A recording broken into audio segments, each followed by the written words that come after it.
Kids, listen to your mother. Mom, Welcome to Between Us Moms with Katie Crafts-Morg and Hallie Stevens-Drake.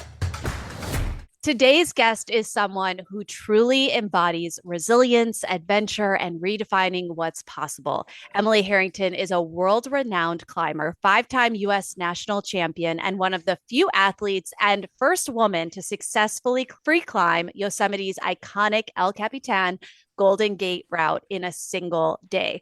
But beyond her impressive accomplishments on the wall, Emily brings a deeply human perspective to what it means to take risks, face fear, and evolve through every season of life.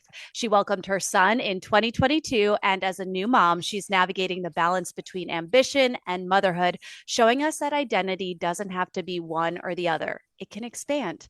Oh, and no big deal. Her documentary, Girl Climber, was just nominated for a Sports Emmy. Hey, we're so excited to talk with Emily about motherhood mindset and what it really looks like to pursue big goals while raising a family. Emily, welcome to Between Us Moms. We are not worthy. We bow down. thank you. No, I'm super excited.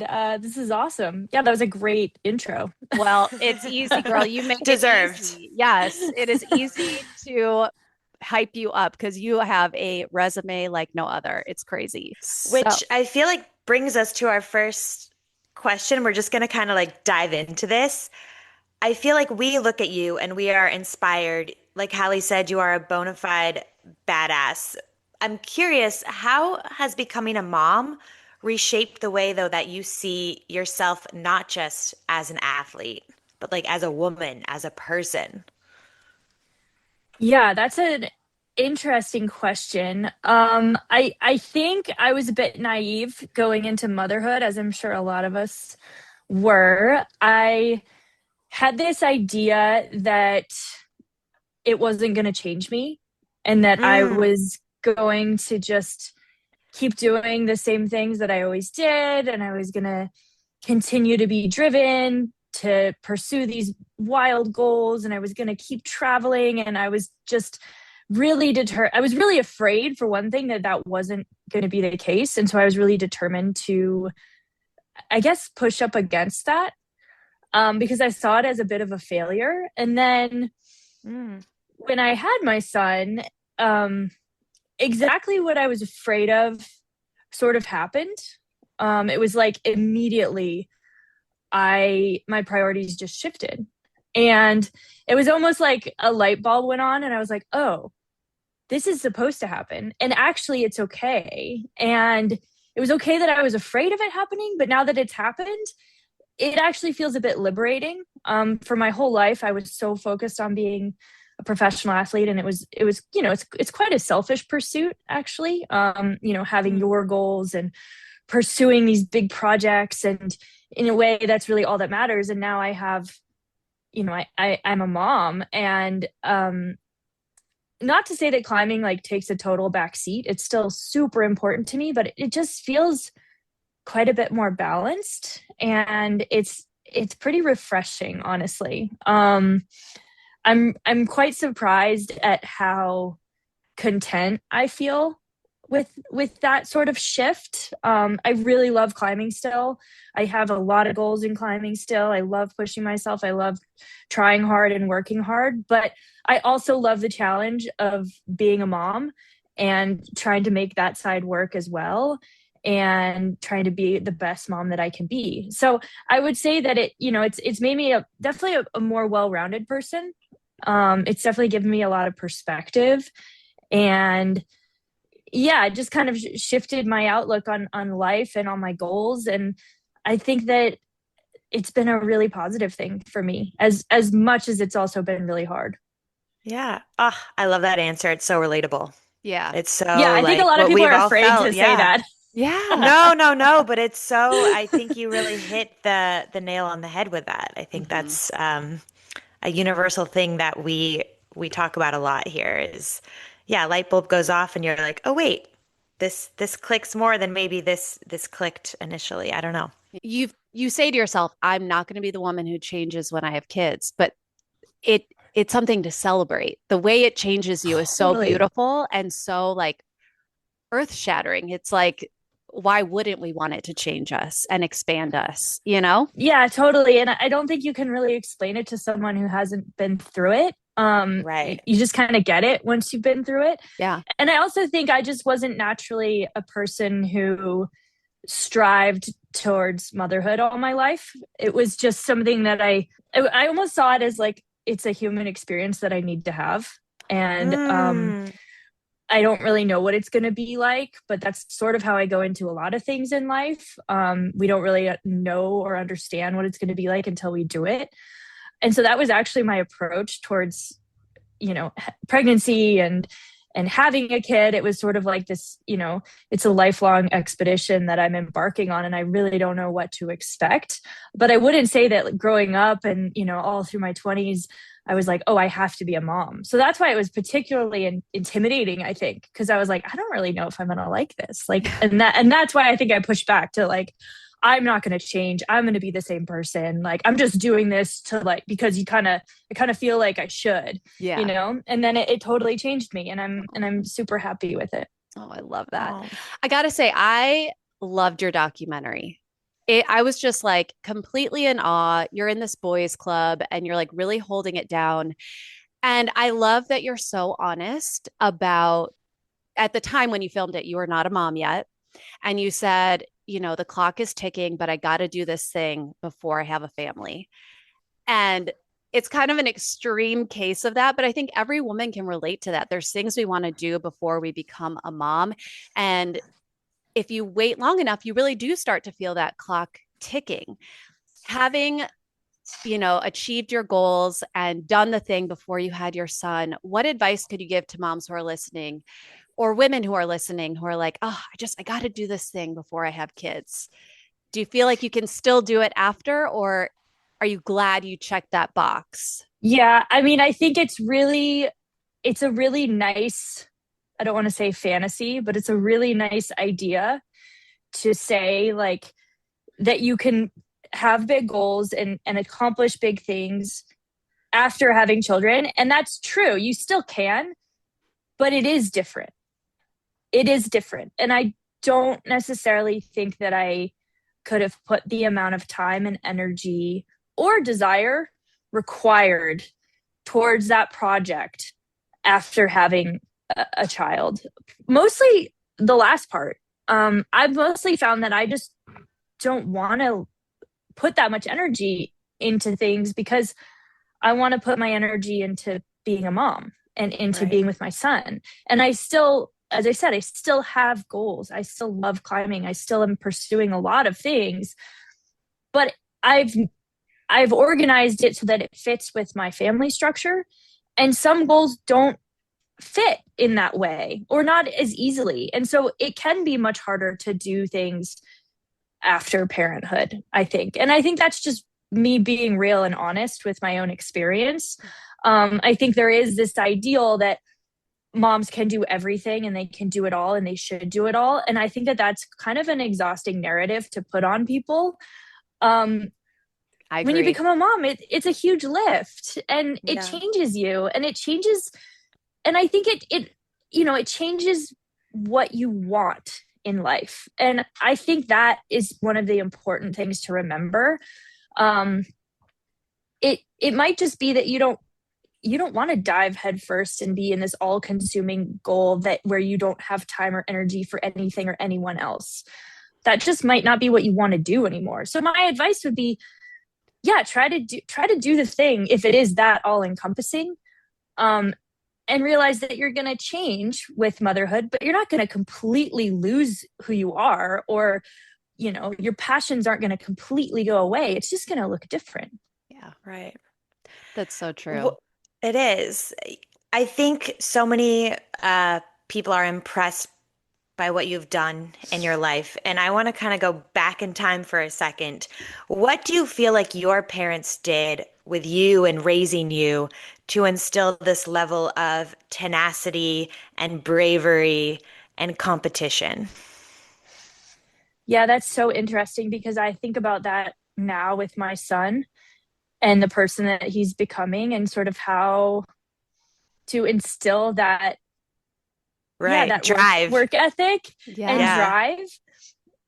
and it's hard because I think I just grew up in like a very normal household, like with parents who worked, relatively middle class, but also in a place. I think the key was the place. I grew up in Boulder, Colorado, and there was just so much outdoor opportunity. And my parents were really open to me trying a lot of things. I think that was maybe the secret.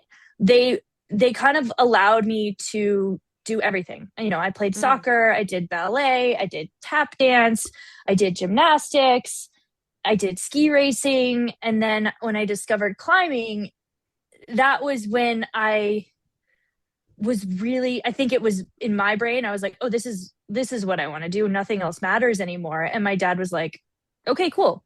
Like, let's do it. Let's see how it goes. I'll, put you in the classes. But I was the driver behind it. Did you ever want to quit or not go to like a training or a practice and your parents were like, no, you made a commitment, we do this? Or did you really kind of steer yourself, I guess? The one thing that they did push me into was, not push me into, I guess it was like a lesson. I had started my ski racing season, basically, which ski racing is not cheap.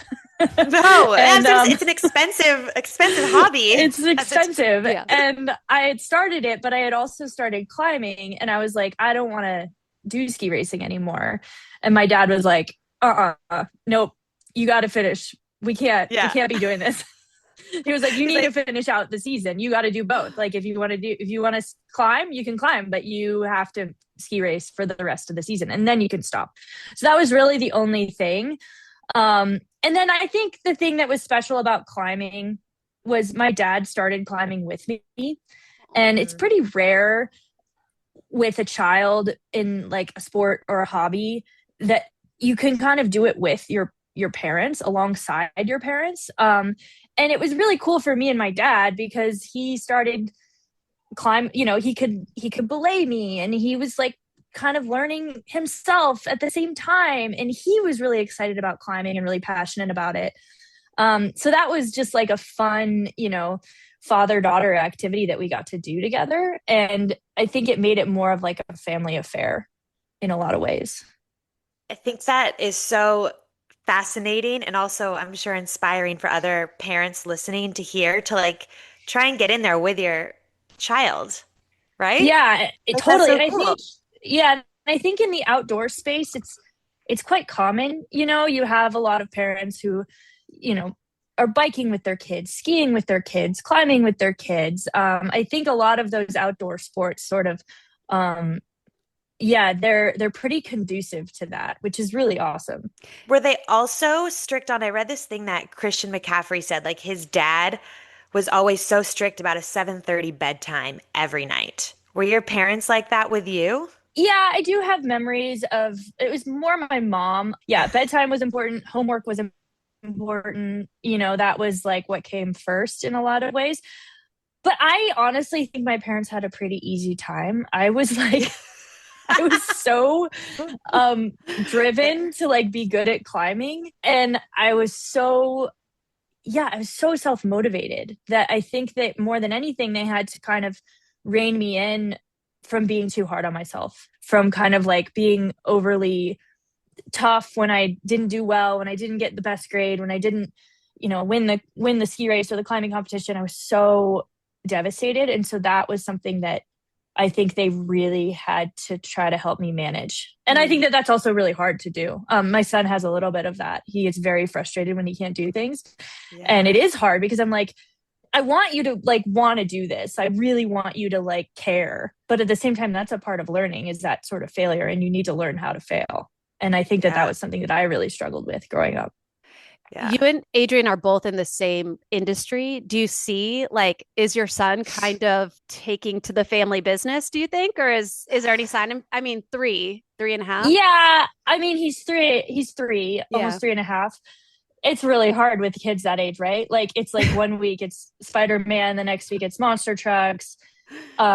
He's still like, because he's growing up we live in Tahoe, and it's kind of like, you can't really raise a kid in Tahoe without putting them in ski school when they're 3 years old. So he's in ski school, like whether he likes it or not. That's just like life.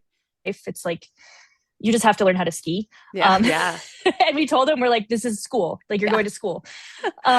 Cute. So he's in skiing, and at 3, they're just so malleable and able to kind of fit into everything. So he skis, he climbs, he rides his bike. Yeah, he understands all that. But like, the priority right now is monster trucks.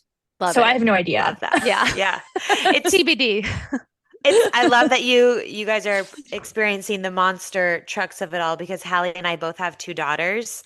And so for us, it's like we're playing with everything pink. Everything has to be glittery and sparkly. Unicorns. Unicorns. Isn't that funny how it rainbows. happens? Yeah. Yes. We're not monster truck people. Like, No, how we're did not. you? He doesn't even go to school. He doesn't even go to daycare. Like, how is he learning about this? Isn't that just funny? in the DNA. Totally. It's hilarious. It's so true.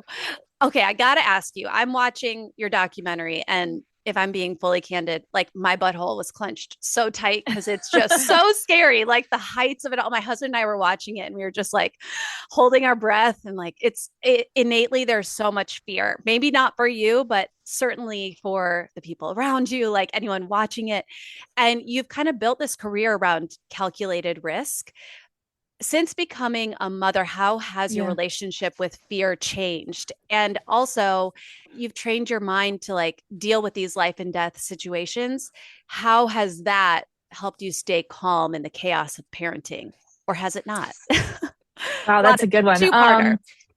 Two-parter. Yeah. So, I think there is a lot of fear involved in what I do. But there's also a very deep understanding of risk and, what kinds of risks I'm taking, and a lot of things that might look very, very scary and intimidating because of all the experience that I have and how much I do this.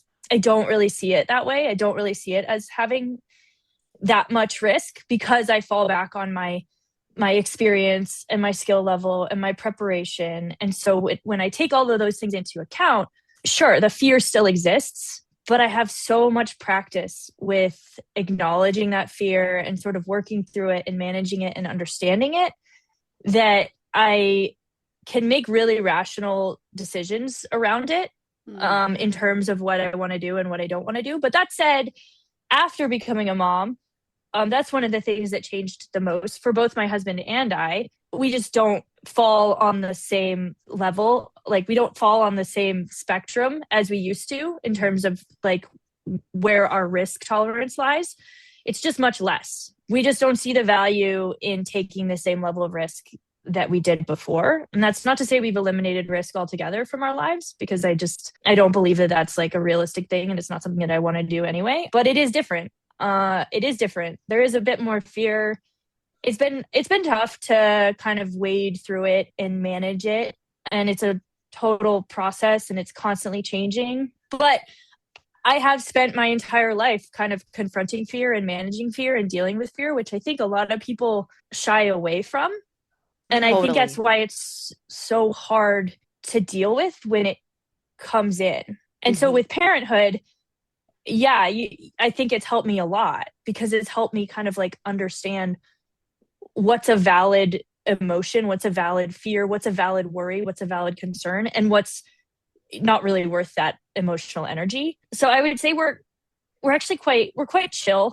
Yeah, we're quite chill. We're chill parents. We don't worry a whole lot about things, and we talk a lot. We communicate a lot about, our worries and our fears, and we work through them in the same way that we would a climb or a mountain. I would say we kind of use the same framework. So it has taught us a lot about parenthood, and it's kind of like just molded the way that we approach it, I would say.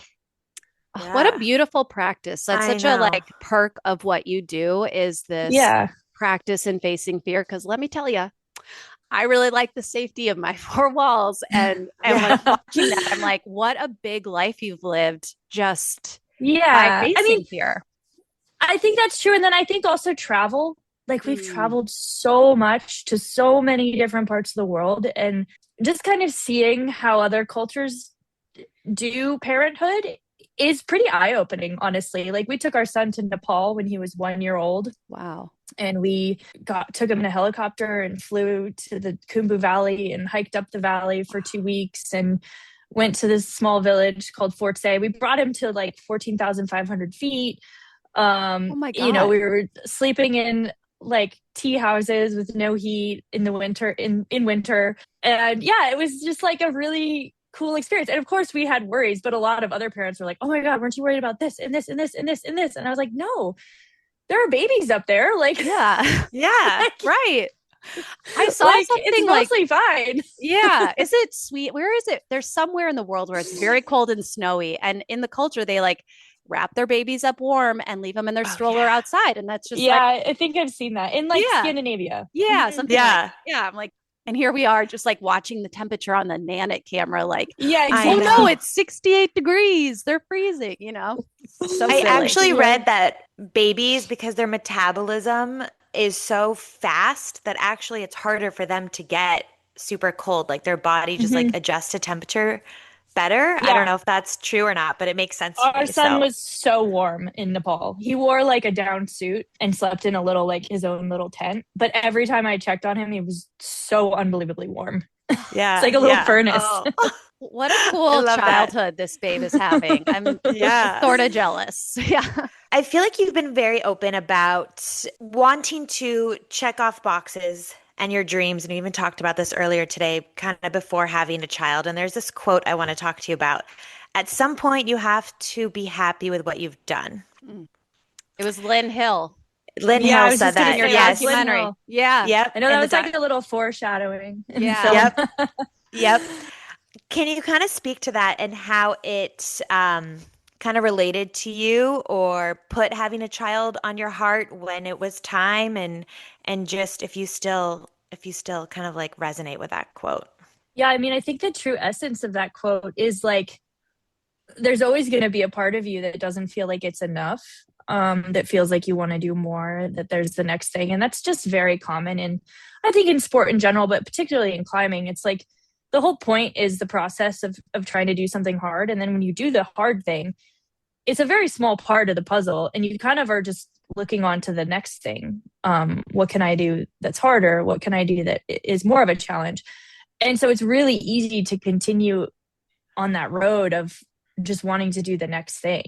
And I think what her point was, at some point you kind of have to reflect back and decide if it's good enough, if you're good enough, if you think you're good enough and can kind of take that next step and transition into something different, maybe something more fulfilling, like parenthood. Lynn did that as well. She had a child. And I think for me, I do feel that way. I had this sort of grand ambition with Golden Gate and I think I said it a bit in the film. It's like, after this, I can like move on with my life and do other things. And it's true. But I think in my mind, I thought that I would just be totally satisfied and happy. And that's just not true. I mean, you talk to any Olympic athlete, or anyone who's just like achieved their life goal, you think it's going to be this end all be all, like the summit, and you're just going to like frolic off and live happily ever after. And that's just not reality, because we're human. So I've had to grapple with that for sure.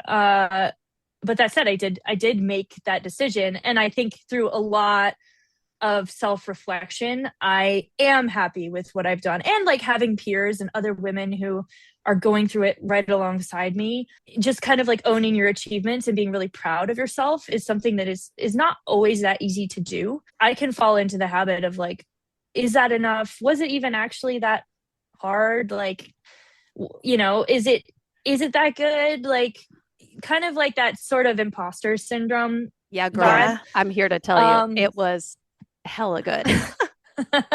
My God. Yeah. But I'm human. So it'd be like, I'd be lying if I said I didn't have that a bit. But that said, I think the more time I have away from, like, separated from the achievement, I actually feel more proud of it. And I go back to Yosemite now and I look at El Cap and I'm like, oh my God, it's so big. I can't believe I ever did that.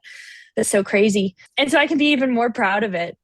but yeah, I mean, I still have goals. Like I Yeah. said, I still have goals. I still beat myself up. I'm still trying hard. I still get frustrated. It's kind of the same pattern, but I think that's sort of what I love.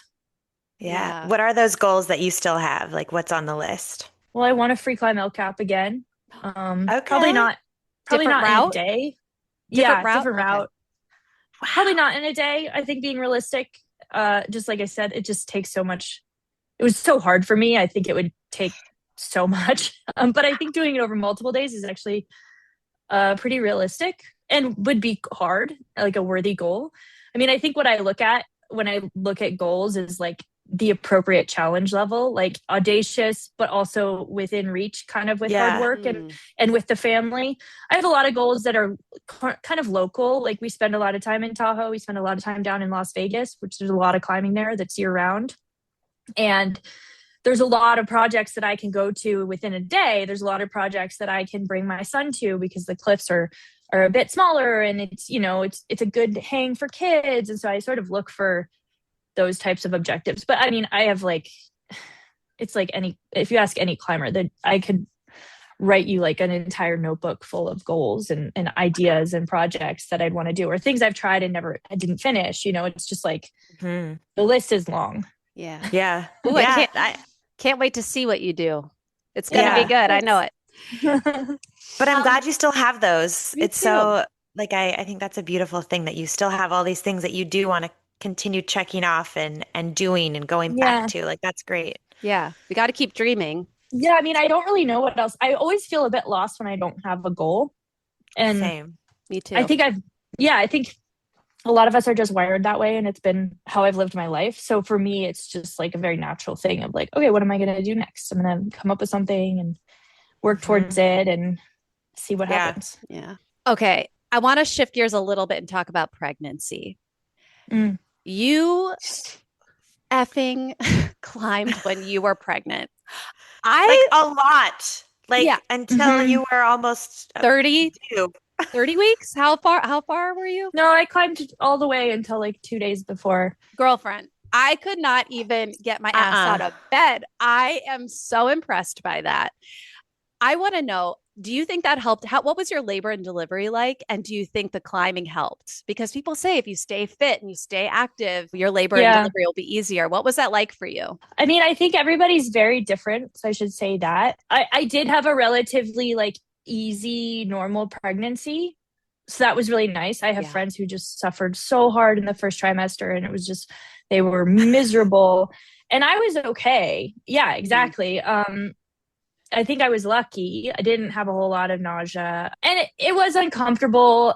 But I think for me, it was that whole goal mentality. Like, okay, I wasn't going to just like sit it out for 9 months because I think that mentally would have been too difficult for me. So I found ways to continue doing the things that I love doing and the things that I'm super accustomed to doing. Like I've been rock climbing for 30 years. It's like a bit like people who run. It's like when you're pregnant, you're not going to stop running. Maybe you're going to stop running, but you're going to like go on hikes and you're going to just keep doing things that you are super familiar with. Like I wasn't going to take up a new sport. Yeah.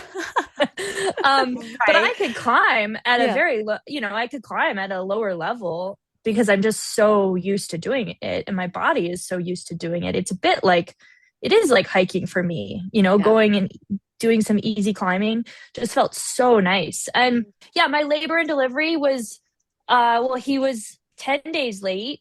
And so I was induced. Yeah. Ooh. So I was induced and it was this funny situation where like I went into the hospital and the OB that was there was like my favorite one. And she was like, I'll let you wait another 48 hours if you want. And I was like, okay, but are you working in 48 hours? And she was like, no, I'm off. And I was like, okay, then let's do this now. Yeah. Smart. And so, I was induced and it was like very, very fast. It was like 6 hours total, I think. Wow. I think I went in and they were like, oh, you're already, it was like that thing where they said, oh, you're already having contractions, but I didn't really feel it yet. And so they started the Pitocin. Yeah. And then it just went really, really quickly and it was super, super painful. And I actually like got the epidural like right on top, like right in time, basically. Ooh. And I was actually I kind of didn't want to do it because I thought that it would be cool to be tough. But after I got the epidural, I was actually so stoked. Like, I was able to be in the moment, and I was able to kind of enjoy the process instead of being like blinded by pain and completely out of it and just completely not non-functioning. So I actually had a great experience with it all. Oh, I love that. Did you have that first initial moment where they put your son on your chest and you felt like fireworks, or were you like, what is this? Oh, I think it was fireworks. I think, yeah, it was Okay. really cool. It was definitely like, you've been waiting so long to meet this little person, and then here they are. It was like a crazy, amazing experience. Oh. And yeah, it was just wonderful. Like, it was truly wonderful. Yeah. I love that. We interviewed this author who wrote this book about her postpartum depression and her struggles, and how everyone's instant reaction after giving birth isn't what you had. So I'm so happy that you had that. Did you ever struggle with any sort of postpartum like anxiety or worry about even returning to climbing after having your son? Yeah, I did. And I struggled a bit for sure, because I really wanted to return to climbing and feel really good again. And that just wasn't what was happening for the first year or so, because I was breastfeeding and I was tired and the whole thing. Yeah. So it didn't happen as quickly as I wanted it to. And so that was just hard. I don't know if I'd call it like postpartum depression. I think a lot of how I maintain my mental health is through activity. And I think I was really lucky that I could maintain some level of activity. And even right after giving birth, I was able to go on walks and I was able to get outside. And those were sort of like my non-negotiables. Was like, okay, I'm going to get outside once today.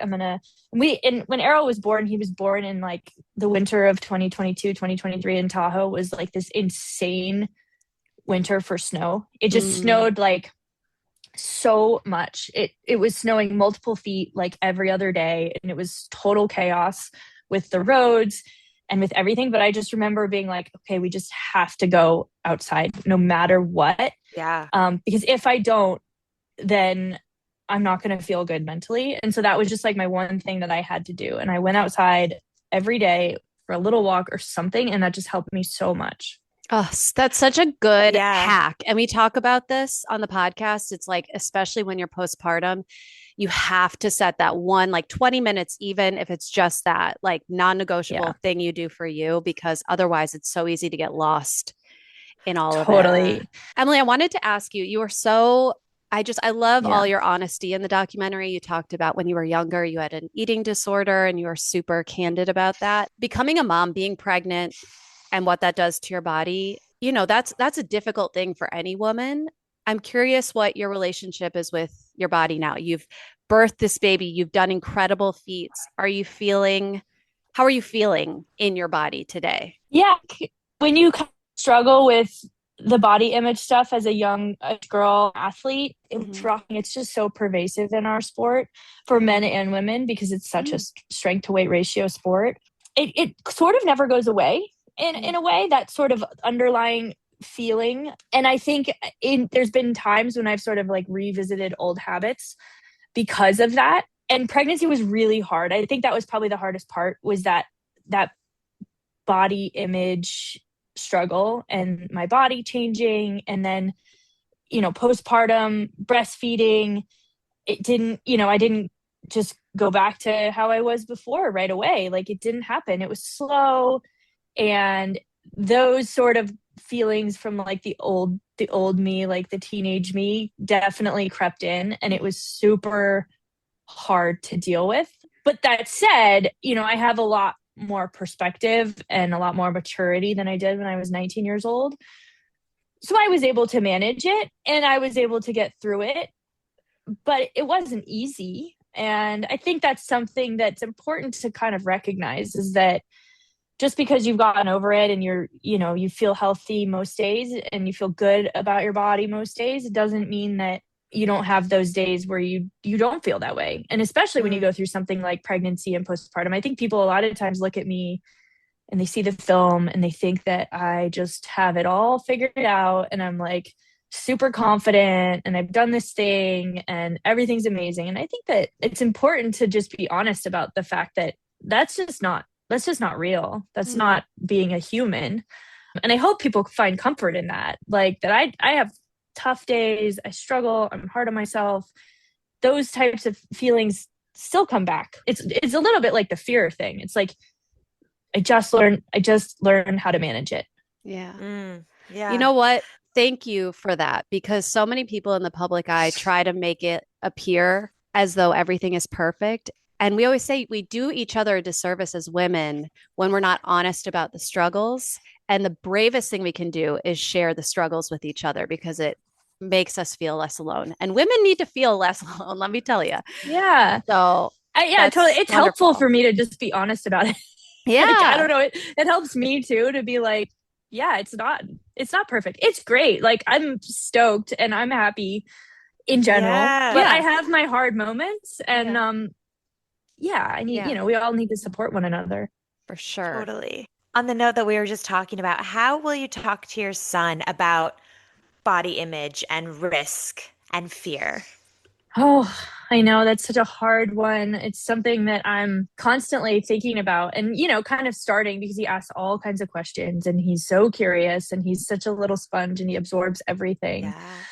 Yeah. So I think if I can sort of instill in him like respect for himself and respect for others and kind of an acknowledgement that everybody struggles and everybody fails and that it's part of being a human and that the most important thing is to just be kind to yourself and kind to others. And, sort of like less important, but still really important goal for him is to find something that he's passionate about and that sort of lights that fire inside him and makes him want to work hard. I think that's like literally the only thing that I can hope for is those things, like kindness, respect, and passion.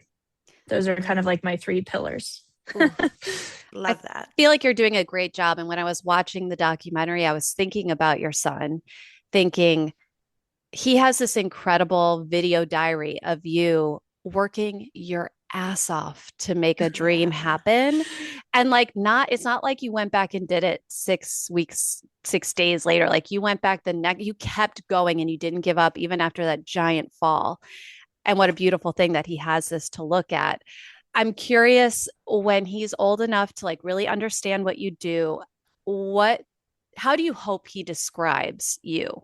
I hope he describes his mom as someone who tries really hard for herself and for him and just in life in general. Someone who just really tries hard at the things she does and doesn't always nail it, doesn't always succeed, but she puts the work in.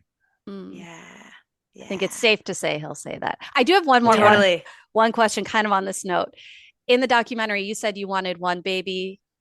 Your husband wants 7. Do you guys, yeah, I don't know. We're really heavily debating number 2 right now. And it's really hard because ultimately I think it's really good and I would love to have 2 kids and we're good at doing hard things. I think I keep coming back to that. Like we always choose the hard thing.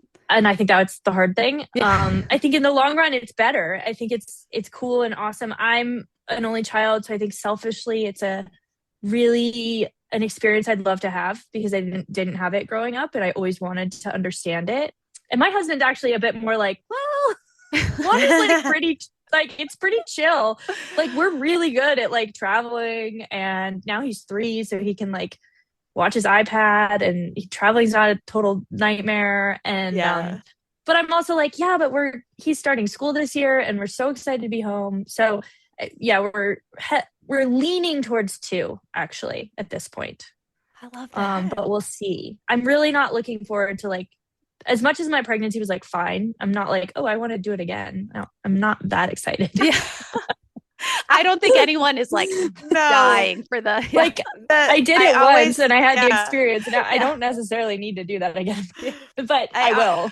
skip to the good part. You Yeah. know, Yeah. get them here.